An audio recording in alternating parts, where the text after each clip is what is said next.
ম্যাক্রোটা কি জিনিস? ম্যাক্রো হচ্ছে আমি একটা ফরম্যাট ওকে দিয়ে দেব, ও সেটা রেকর্ড করে নেবে, সেই ওয়াইজ আমি যখন ইনপুট করব বা রান করব ও পরেরটাতে হতে থাকবে। মানে ধরো তোমার কাছে একটা বিলিং স্ট্রাকচার রয়েছে, ঠিক আছে, তোমাকে এই প্রসেসেই বিল করতে হবে, কিন্তু প্রতি মাসে আমাদের জিনিসপত্র আলাদা আসে, তাদের কোয়ান্টিটি আলাদা থাকে, প্রাইস আলাদা থাকে, তো আমরা কি ফরম্যাট প্রত্যেকবার চেঞ্জ বানাতে থাকবো না? আমি ওকে ফরম্যাট দিয়ে দেব, ও সেটা থেকে তৈরি করবে। কি করে করব এটা আমরা? ঠিক আছে, এখানে আমি ডেভেলপার অপশানে যাব। যাদের কম্পিউটারে ডেভেলপার নেই তারা ফাইলসে যাবে, ফাইলসে গিয়ে অপশনস দিয়ে এখানে কোথায় গেল কাস্টমাইজ রিবন, এই ডেভেলপার অপশনে টিক আছে কিনা দেখে নেবে, ঠিক আছে, না থাকলে টিক দিয়ে ওকে করে দেবে, চলে আসবে। ডেভেলপারে গিয়ে রেকর্ড ম্যাক্রো ক্লিক করলাম, এখানে কিছু ফিল আপ করতে এলো, কারেক্ট। ম্যাক্রোর আমি একটা নাম দিচ্ছি। আচ্ছা, এইখানে শর্টকাট কি, মানে যেটা প্রেস করলে ও এই ফরম্যাটটাকে রান করবে, মানে চালাবে, ঠিক আছে। যে কোনো শর্টকাট কি আমি দিতে পারি, কিন্তু যদি সেটা ক্যাপস লকে দিয়ে আমাকে একটা শিফট দেবে। কেন না, কন্ট্রোল টি টেবিল বানানোর জন্য ইউজ করা হয়। এইটাই যদি আমি স্মল লেটারে দিই তাহলে ওর শিফটটা দেয় না। যাদের কন্ট্রোল শিফট দিয়ে করতে অসুবিধা হয়, আমার মতে মনে হয় যে স্মল লেটারে দাও, তাহলে সুবিধা বেশি।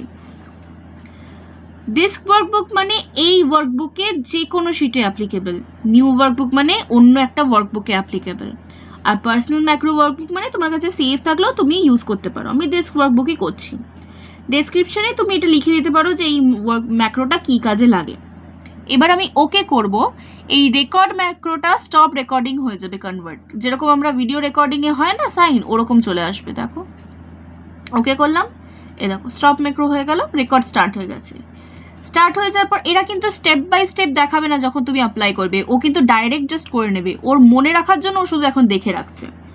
এবার আমি একটু গোছানো শুরু করলাম, সিডিএল নাম্বার দিচ্ছি, এবার দেবো আমি প্রোডাক্ট, তারপর আমি দিচ্ছি কোয়ান্টিটি, দেন আমার কাছে আসছে প্রাইস, আমি পেজ আপ, এখানে আমি দিচ্ছি একটা টোটাল,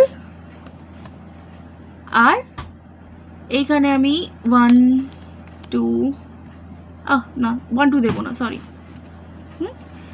এইখানে আমি একটা দেবো মার্জিন সেন্টার করি, হোমে গিয়ে এখানে আমি একটা দেবো টোটাল,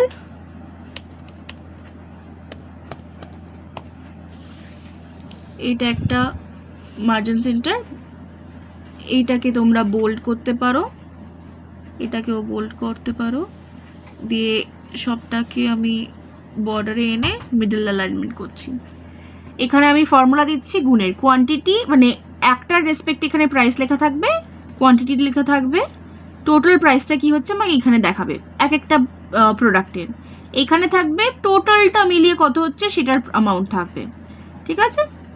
এখানে আমি দিচ্ছি ইকুয়াল টু প্রোডাক্ট, প্রোডাক্ট হচ্ছে গুণের জন্য আমরা ইউজ করে থাকি, ঠিক আছে। প্রোডাক্ট কোয়ান্টিটি কমা প্রাইস, এটা প্রাইসেরটা তো সিলেক্ট করতে পারছি না, এটা যেরকম সিলেক্ট করতে পারলাম এই বক্সের জন্য প্লাস সাইনটার জন্য, এখানে তো আসছে না, কি করব তখন লিখে দেব কিভাবে, সেল অ্যাড্রেসটা, কলাম নেম আর রো নাম্বার নিয়ে হয় সেল অ্যাড্রেস, তো এই সেলটার অ্যাড্রেস কি D2, এবার আমি D2 লিখে দিলাম, হয়ে গেল, রেড হয়ে নিয়ে নিল, ব্র্যাকেট ক্লোজ, এন্টার। এটাকে আমি এত দূর নিয়ে যাই, এখানে আমি সাম দেব, কারণ আমি যোগফল চাই এবার সাম, এই যে গুণগুলো হলো টোটাল, এবার আমার বিলিংটার অ্যামাউন্ট চাই, এটা হচ্ছে আমার সাম অ্যামাউন্ট। এবার আমি গুণ করে যোগ করলাম, তবে আমার অ্যামাউন্ট এলো। আমি যদি এত না খাটতে চাই আমি ডাইরেক্ট সাম প্রোডাক্টটা করে দিতে পারি, ঠিক আছে। আমি 3 রকম ফর্মুলা দিয়ে দেখিয়ে দিলাম। সাম প্রোডাক্টের ক্ষেত্রে পুরো কোয়ান্টিটির কলামটা কমা দিয়ে পুরো রো এর কলামটা, তোমরা এখানেও চাইলে লক করতে পারো, চলছে না কেন একটু, দিয়ে ব্র্যাকেট ক্লোজ, এন্টার, হলো। এটাকেও আমি রেড দিয়ে দিচ্ছি টু আন্ডারস্ট্যান্ড। এবার আমি ম্যাক্রোটাকে স্টপ করব, ব্যাস এইটুকুনি, আমার আর কিছু চাই না, হয়ে গেল।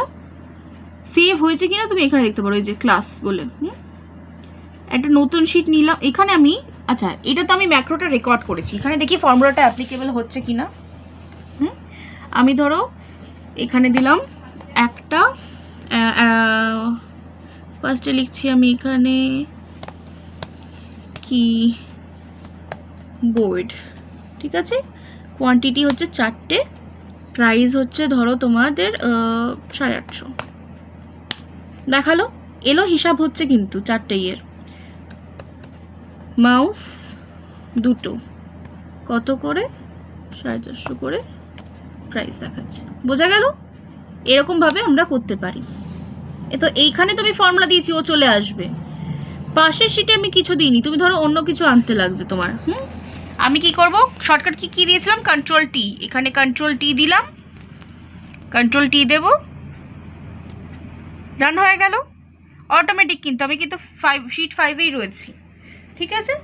এখানেও আমি যদি অন্য অ্যামাউন্ট দিই, ধরো 6 দিলাম, তার এগেনস্টে এখানে 600 টাকার কিছু একটা কিনেছি, দেখো হিসাব আসছে। আমি কিন্তু এখানে ফর্মুলা দিইনি, শুধু ফরম্যাট রান করেছি। টাকার 3টে কিছু একটা কিনেছি, আমি আলাদা আলাদা দিচ্ছি। এখানে ধরো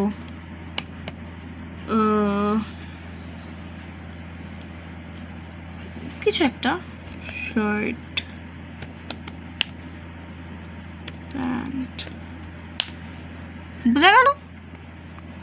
যদি মনে না থাকে শর্টকাট কি, আমরা কোথা থেকে করতে পারি, ম্যাক্রোতে যাব, গিয়ে এটা সিলেক্ট করে জাস্ট রান, তাহলেও চলে আসবে, ঠিক আছে।